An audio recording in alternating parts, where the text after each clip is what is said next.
I was sitting in my armchair by the window, watching the sun spill across my living room, when the memories came rushing back. People see me now, an old woman with gray hair, gentle hands, and a quiet smile, and they assume my life has always been peaceful. But the truth is far from that. Behind this calm face lives a little girl who once carried a secret too heavy for her small heart. A secret that nearly broke me before I ever had the chance to grow. Before I begin my story, let me know in the comments where you are listening from and what time it is. I just want to know I'm not alone in this. And if you feel moved by what you hear, consider subscribing. It helps more people become aware of the reality of elder abuse. Now let me tell you what really happened. I grew up in a little wooden house on the edge of a small southern town. My mama worked long hours in the kitchen, cooking and cleaning for wealthy families, while my daddy worked the fields. We weren't rich, but we had love, or so I thought. Sundays meant church, supper on the table, and neighbors who waved at you like family. On the outside, it looked perfect. But when the sun went down and the house grew quiet, shadows seemed to move differently in my world. That's when the man everyone trusted, my Uncle Raymond, would find his way to me. I was just a child, too small to fight, too scared to speak. He'd smile in the daylight, pat my head in front of my parents, and then, when no one was watching, his smile turned into something dark. I wanted to tell my mama, but every time I opened my mouth, fear closed it again. What if she didn't believe me? What if it tore our family apart? And so I kept silent. Day after day, year after year, I carried that silence like a stone in my chest. What hurt the most wasn't just what he did, it was the betrayal. The very person I was told to trust had become the reason I couldn't sleep at night. That's the part that shaped me, the part that stole my childhood long before I was ready to give it away. Clara Johnson was the only person who ever looked at me closely enough to see past the mask I wore. She lived just 3 houses down, and we were the same age, 2 little girls with scraped knees and big dreams. To the rest of the world, I was just another quiet child, but Clara noticed the way my smile never quite reached my eyes, the way I sometimes flinched when someone raised their voice, even in laughter. One afternoon, we were sitting under the old oak tree by the creek, our bare feet dangling in the cool water. Clara leaned over and whispered, "Evelyn, why do you look so sad all the time? You're different when no one's around." Her words cut through me like a knife. I wanted to brush it off, to laugh and tell her I was fine, but my throat tightened and tears burned my eyes before I could stop them. I shook my head quickly, terrified of saying too much. Clara didn't press me, not then. She just slipped her hand into mine and held it. That simple gesture, so small, so gentle, was the first time I felt like maybe I wasn't completely alone. As the months passed, Clara became my safe place. We'd do our homework together, share secrets about the boys in school, and dream about leaving our little town one day. But deep down I carried a secret darker than anything a child should ever bear, and though I wanted desperately to unburden myself, fear wrapped around me like chains.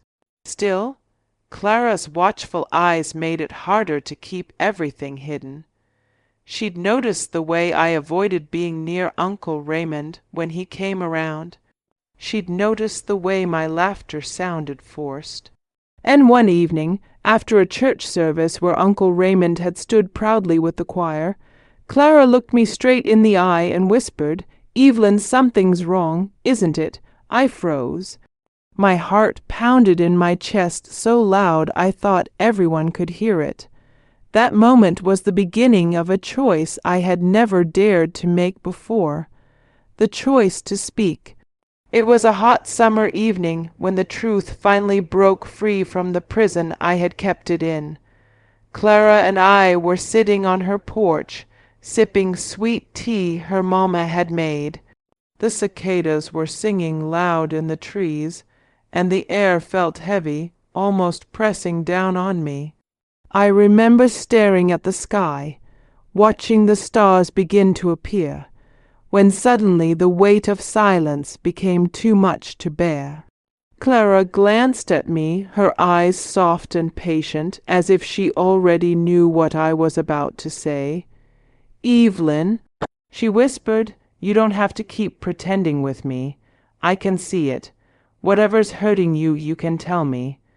Her words opened a crack in the wall I had built inside myself. My lips trembled, my throat burned, and then, just like that, the secret came pouring out. Through broken words and tears, I told her about Uncle Raymond, about the nights when the house was quiet, and the way he would smile in front of everyone, but become someone else when the lights went out. I told her how I wanted to scream, but fear kept me silent, how every day I felt smaller and smaller inside. Clara didn't interrupt. She didn't question me. She just let me cry, holding my hand so tightly I thought she might never let go. When I finished, her face was pale, her eyes wide with shock. "Evelyn," she said softly, her voice trembling, "this isn't your fault. Do you hear me? Not a single bit of it. He's the one who's wrong. You didn't deserve any of this." I broke down again, this time not from fear, but from the relief of finally being heard. For the first time in years I felt lighter, as if some of the darkness had finally lifted. That night changed everything. I had let someone into my pain, and though the world around me hadn't shifted yet, something inside me had. Clara's belief in me became the first brick in the foundation of my strength. But as I walked home that evening, fear followed me like a shadow. Telling Clara was one thing, but what about telling my family? What if they didn't believe me? What if they turned their backs on me? I didn't know it then, but speaking that night was the first step toward a storm I could no longer avoid. The night I told Clara my secret, I thought maybe I could live with just her knowing. Maybe her comfort would be enough. But the truth has a way of gnawing at you once it's been spoken, and soon I couldn't look at my parents without feeling the weight of the lie pressing on me. Mamma's hands were always busy, kneading dough, scrubbing laundry, stitching clothes. She was a strong woman, the kind who believed family was everything. Daddy was quieter, worn down by long days in the fields, but he carried pride in his work and in his family's good name. They trusted Uncle Raymond as if he were their own brother. That trust was the blade that cut me deepest. One evening I sat at the dinner table, staring at my plate of beans and cornbread. My hands shook, and I could barely swallow. Clara's voice echoed in my mind. "This isn't your fault." I repeated those words to myself like a prayer until courage rose inside me, shaky but real. "Mama, Daddy," I began, my voice barely above a whisper. They both looked up, surprised. My heart pounded so hard I thought it might burst out of my chest. I need to tell you something about Uncle Raymond." The moment his name left my lips, Mamma's fork clattered against her plate. Daddy's brow furrowed, his eyes sharp. I forced myself to keep going, even as tears blurred my vision. I told them everything, my voice trembling, breaking, but steady enough to finally carry the truth. When I finished, silence filled the room. Mama's face went pale, her hands covering her mouth. Daddy's jaw tightened, his knuckles white as he gripped the edge of the table. "Evelyn," Mama whispered, her voice cracking, "are you sure? Are you certain of what you're saying?" Those words pierced me. For a moment I felt the ground slip beneath me. Doubt, the very thing I had feared most. But before I could collapse under it, Clara's words came back. "This isn't your fault." "Yes," I said firmly, through tears, "I'm sure. I've been sure for years." Daddy pushed his chair back so hard it scraped the floor. He stood up, pacing the room, anger radiating off him in waves. Mama sat frozen, torn between disbelief and heartbreak. That night, my family's world cracked wide open. For the first time, the silence in our home wasn't mine to carry alone. It belonged to all of us, and I knew nothing would ever be the same again. After that night, the walls of our little wooden house seemed to close in around us. Mama avoided my eyes for days, moving about the kitchen like a ghost. Daddy grew quiet, his face a storm I couldn't read. The air was heavy with tension, as if every breath we took might shatter what little was left of our family's peace. It didn't take long before word spread. I don't know if Daddy confronted Uncle Raymond directly, or if Mama confided in one of her sisters, but whispers started drifting through the neighborhood like smoke. At church, I could feel eyes on me, heavy and questioning. Some looked at me with pity, others with suspicion, as though a child could invent something so cruel. What hurt most was my own family. Some relatives stood by me, holding my hands and telling me I was brave. Others shook their heads, muttering that I was just a confused little girl, that Raymond was a good man who would never do such things. Their doubt cut deeper than any wound Uncle Raymond had left on me. I'll never forget the night my daddy returned home late, his shirt wrinkled, his hands trembling. He didn't say where he had been, but I knew. He had gone to Raymond. His eyes were filled with rage, but also with something else, helplessness. He wanted to protect me, I could see it, but he didn't know how. Mama cried herself to sleep for weeks. Sometimes I could hear her whispering prayers, begging God to undo what had been done, as if my truth was some kind of curse that had fallen on the family. I wanted to tell her it wasn't my fault, but the words stuck in my throat. I had spoken once, and the world around me was already breaking apart.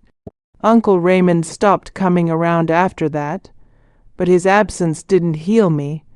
It only left scars where his shadow used to be. Every time I passed by a relative who avoided my eyes, or heard a neighbor's whisper, I felt the weight of shame pressing harder. Shame I should never have carried, but did all the same. Yet, in the middle of all that pain, Clara remained my anchor. She sat with me under that oak tree by the creek, reminding me that telling the truth was the bravest thing I had ever done. "People may not see it now, Evelyn," she told me, "but one day they'll understand, and even if they don't, you'll know you were strong." Her words kept me steady when the world wanted to crumble me. The family I had known was torn apart, but in the broken pieces I began to see something I hadn't before, a glimpse of my own strength. For a long time I thought the silence would swallow me whole. Even after Uncle Raymond was gone from our lives, his shadow lingered. The shame, the whispers, the looks, I carried them everywhere I went. But slowly, piece by piece, I began to find myself again. It started small. I began writing in a little notebook Clara had given me. Late at night, when the house was quiet, I'd pour my heart onto those pages. I wrote about the fear, the pain, and the dreams I still dared to hold. Somehow, seeing my words in ink made me feel like I existed beyond the hurt, that I was more than just a victim.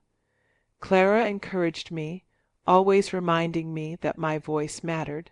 Sometimes we'd sit by the creek, and she'd ask me to read aloud what I had written. At first my voice shook, but over time it grew steadier. Every word I spoke felt like reclaiming a little piece of myself. School became another refuge. My teachers noticed my love for stories and encouraged me to read and write more.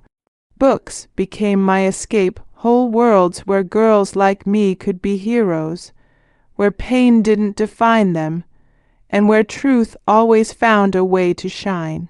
But healing wasn't a straight path. There were days when I'd wake up with nightmares, when I'd hear his voice in the back of my mind. Days when I'd see the doubt in my relatives' eyes and feel the wound reopen. Yet each time I held on to the one truth Clara had planted in me. It wasn't your fault. Years passed, and though the scars never vanished, I grew stronger. I learned to lift my chin when people whispered. I learned that my story didn't have to stay locked inside me. And as I grew older, I made a quiet promise to myself that one day, when I was ready, I would speak out loud. Not just for me, but for every child who had been silenced. Looking back now, I see that those were the years I began to rebuild. My voice had been stolen, but step by step I was learning to claim it back. And though I didn't know it then, the day would come when I would share my truth not in whispers, but in strength. Now, as I sit here in my old armchair, with silver in my hair and grandchildren who look to me with love and trust, I finally understand the power of telling my story. For most of my life, I carried the pain quietly, afraid of judgment, afraid of breaking what little family I had left. But silence never healed me, speaking did. The first time I shared my truth outside of Clara and my parents was at church many years later. My hands shook, my voice cracked, but I stood before the congregation and said the words I had once thought I'd never be able to say. I was abused as a child by someone my family trusted. Gasps filled the room. Some faces turned pale, some filled with tears, and yes, some still doubted. But I didn't crumble. For the first time, their disbelief no longer defined me. My truth was mine, and no one could take it away again. From that day forward, I began speaking to young girls in the community, especially those who looked too quiet, too burdened for their age. I told them, your silence is not your strength, your voice is. The pain of my past will never fully leave me, but I no longer see myself as broken. I see myself as a survivor who chose to speak so others might never feel alone. I see a grandmother whose scars have become her wisdom, whose tears have turned into rivers of strength for those who come after her. When I look at my grandchildren's faces, I feel a peace I once thought I'd never know. They will grow up safe, loved, and, most importantly, heard. My story may have begun with betrayal, but it ends with freedom. So if you are listening to me now, know this. Whatever pain you carry, It is not your fault. And if the world tells you to stay silent, remember, you have a voice and it can set you free.